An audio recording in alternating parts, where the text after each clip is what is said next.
வீட்டுக்குள்ள உட்காந்துருக்க கதவு செய்யுது. இவர் சொல்றாரு என்கிட்ட, உதயநிதி, ஏப்பா அப்பா என்னப்பா கதவை உடச்சுட்டு பின்னால் ஒரு கதவை திறந்து வச்சிருக்கியான்னு கேட்டேன்.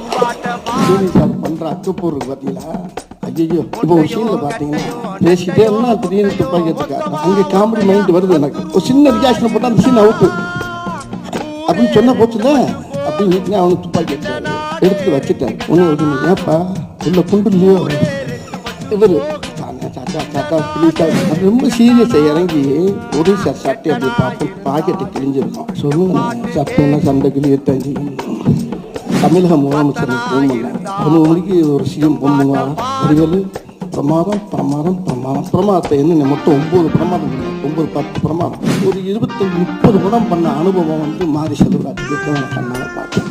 உதயநிதி சார் சொன்னார், அன்னை நடக்கும்போது கூட காமெடி இருக்கக்கூடாது.